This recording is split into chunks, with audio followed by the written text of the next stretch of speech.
Our group analyzed the movie John Tucker Must Die, a movie about a group of girls seeking revenge on a fellow student who is the athletic heartthrob of the school. This suburban high school film depicts a lot of typical aspects of the genre of movie, one of those being individualism. With John, no matter what happens to him in the movie or how humiliated he gets, he stays true to himself the entire time. He never fails to maintain his popular status and always has something to say in every situation.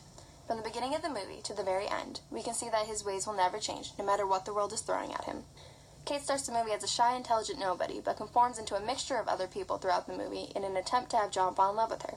At the end of the movie, her true self comes back when she can't go through with showing the film at John's party, and instead explains everything herself in front of the entire crowd.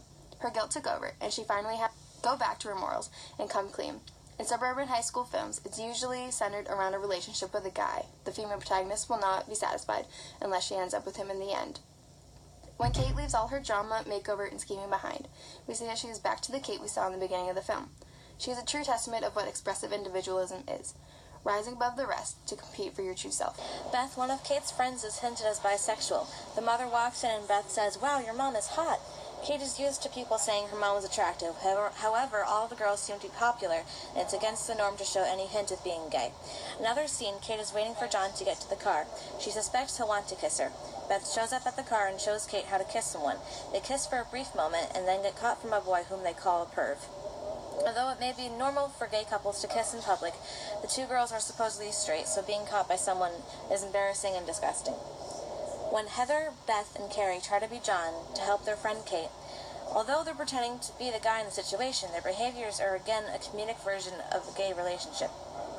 The fact that Beth is hinted as bisexual makes it funny. The social norm is to be straight. Being gay is social suicide in high school suburban films. In the locker room, John's friends ask if he is hooked up with Kate. If not, he'll be whipped, considered gay if he hasn't slept with the girl. At first he says no, there's more to their relationship, but in fear of embarrassment and need for acceptance, he says he'll be scoring more than hoops that night. Heather slips estrogen powder in his testosterone jar for his water. He takes it and behaves like a girl on the basketball court. His nipples hurt, he's extra sensitive, extra emotional, falls to the ground easily. Over-exaggeration of girls' emotional personalities shows that girls will act like sissies if they play basketball or any physically challenging sport. Is this how girls truly act on a basketball court? This further supports the negative stereotype of behaving like a girl. Like the commercial we watched in class, it's not supposed to be a bad thing, yet society makes it negative. In this movie, just like many other suburban high school films, we see the adult figure being portrayed as the fool with very little authority from the beginning. This is evident when John Tucker winks at the coach who, as a result of John's attention, collapses from a stroke. This highlights what Bullman says, that adults in these movies often are portrayed as amusing secondary school characters. This is seen again in the fight that the three girls have over John on the volleyball court. The coach cannot control or put an end to the girls fighting, and in fact gets herself stuck in the middle of it, being a prime target for the volleyballs being thrown. It is Kate, the student protagonist, who puts an end to this fight, not the teacher who was in the authoritative role in this situation. A counter-narrative adult character seen in this movie is Kate's mother. She defies the norm of a typical suburban high school parent who is seen to be absent and ignorant to their child's actions. Kate's mother helps her to regain her identity after she loses it in the chase for John.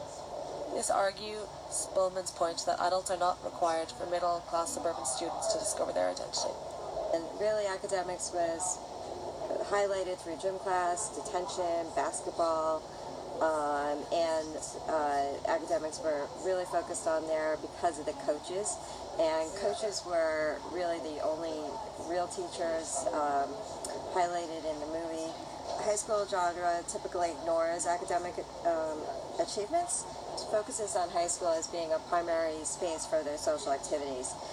Students are not clearly worried about their academics, but stressing about their social status.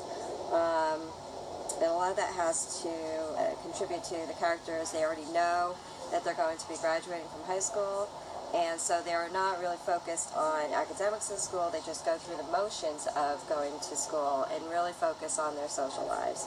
Conforming to academic achievements is a threat to their social life and threatens their personal growth.